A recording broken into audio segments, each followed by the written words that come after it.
Assalamualaikum warahmatullahi wabarakatuh. Saya Imelda Pangestika dengan NIM C1C02180 dari ruang 12 akuntansi 2022. Di sini saya akan mempresentasikan hasil makalah saya. Pertama tentang KUP, NPWP, dan NPPKP. Pengertian KUP. KUP merupakan singkatan dari Ketentuan Umum dan Tata Cara Perpajakan, yaitu merupakan hukum formal yang berisikan peraturan-peraturan mengenai tata cara pelaksanaan pemungutan pajak oleh negara. Pelaksanaan pemungutan pajak oleh negara meliputi tata cara wajib pajak memenuhi hak dan kewajiban perpajakannya. Istilah-istilah yang terkait dengan KUP yang pertama ada wajib pajak adalah orang pribadi atau badan meliputi pembayaran pajak, pemotong pajak yang mempunyai hak dan kewajiban perpajakan sesuai dengan ketentuan peraturan perundang-undangan perpajakan. Kemudian yang kedua adalah bagian tahun pajak, adalah bagian dari jangka waktu 1 tahun pajak. Yang ketiga, tahun pajak adalah jangka waktu 1 tahun kalender, kecuali bila wajib pajak menggunakan tahun buku yang tidak sama dengan tahun kalender. Kemudian ada masa pajak, yaitu jangka waktu yang menjadi dasar bagi wajib pajak untuk menghitung, menyetor, dan melaporkan pajak yang terutang dalam suatu jangka waktu tertentu sebagaimana ditentukan dalam Undang-Undang KUP.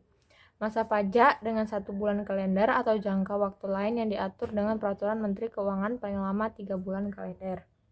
Kemudian ada badan adalah sekumpulan orang dan atau modal merupakan kesatuan baik yang melakukan usaha maupun yang tidak melakukan usaha, yang meliputi perseroan terbatas, perseroan komanditer, perseroan lainnya, badan usaha milik negara atau badan usaha milik daerah dengan nama dan dalam bentuk apapun, firma, kongsi, koperasi, dana pensiun, persekutuan, perkumpulan, yayasan, organisasi massa, organisasi sosial, politik, atau organisasi lainnya, lembaga dan bentuk lainnya, termasuk kontrak investasi kolektif dan bentuk usaha tetap. Kemudian hak-hak wajib pajak. Yang pertama, mengajukan surat keberatan dan surat banding. Yang kedua, menerima tanda bukti pemasukan SPT. Yang ketiga, mengajukan pembetulan SPT yang telah dimasukkan. Yang keempat, mengajukan permohonan penundaan penyampaian SPT. Yang kelima, mengajukan permohonan penundaan atau pengangsuran pembayaran pajak. Yang keenam,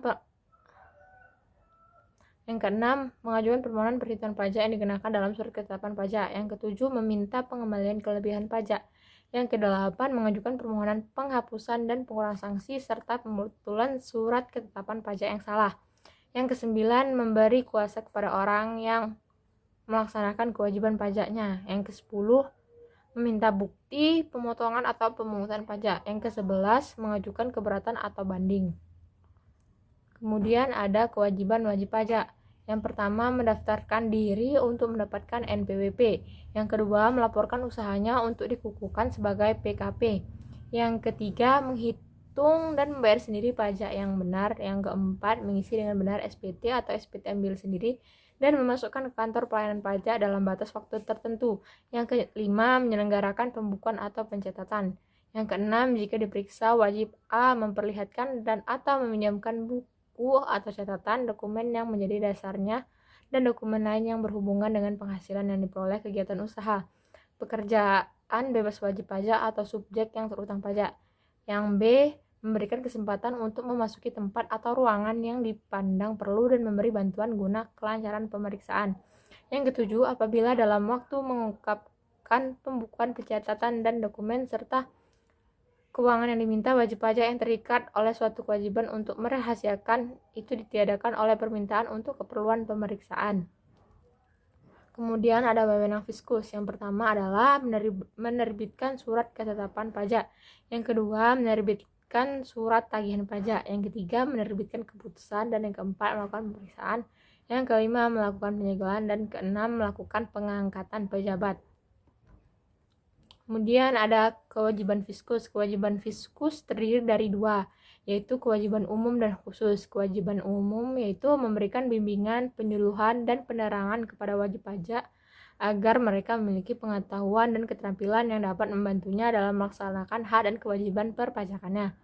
Kemudian kewajiban khusus bagi pejabat PKP termasuk individu pajak, tidak memberitahukan kepada yang tidak berhak segala sesuatu yang diketahui atau diberitahukan kepadanya oleh wajib pajak dalam rangka jabatan atau pekerjaannya untuk menjalankan peraturan perundangan perpajakan atau rahasia jabatan. Kemudian definisi NPWP. Nomor wajib pajak atau NPWP adalah identitas layaknya KTP dan SIM untuk wajib pajak untuk kepentingan administrasi yang berkaitan dengan perpajakan. NPWP wajib dimiliki warga negara Indonesia dan warga negara asing yang jadi wajib pajak, baik itu perorangan maupun badan usaha. Kemudian NPPKP atau nomor pengukuhan PKP merupakan nomor identitas pengusaha kena pajak atau PKP yang disematkan saat pengusaha dikukuhkan sebagai PKP lewat suara pengukuhan PKP. Jika pengusaha sudah mendapat nomor pengukuhan PKP atau NPPKP, berarti PKP tersebut dinyatakan sudah resmi menjadi PKP dan dengan demikian terikat kewajiban-kewajiban perpajakan yang diperuntukkan bagi PKP. Kemudian fungsi NPWP yang pertama adalah sarana dalam administrasi perpajakan, yang kedua tanda pengenal diri atau identitas wajib pajak dalam melaksanakan hak dan kewajiban perpajakannya, yang ketiga dicantumkan dalam setiap dokumen perpajakan, yang keempat menjaga ketertiban dalam pembayaran pajak dan pengawasan administrasi perpajakan. Kemudian ada fungsi NPPKP yang pertama yaitu bukti legalitas serta agar dapat memantau kegiatan yang berhubungan dengan pemerintah. Yang kedua, identitas dari wajib pajak yang sudah dikukuhkan sebagai PKP. Kemudian sanksi dan hapusnya NPWP dan NPPKP.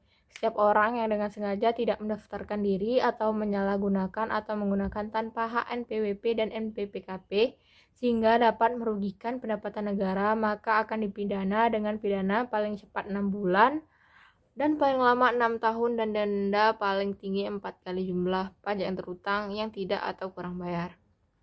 Itulah hasil presentasi dari makalah saya. Sekian, terima kasih. Wassalamualaikum warahmatullahi wabarakatuh.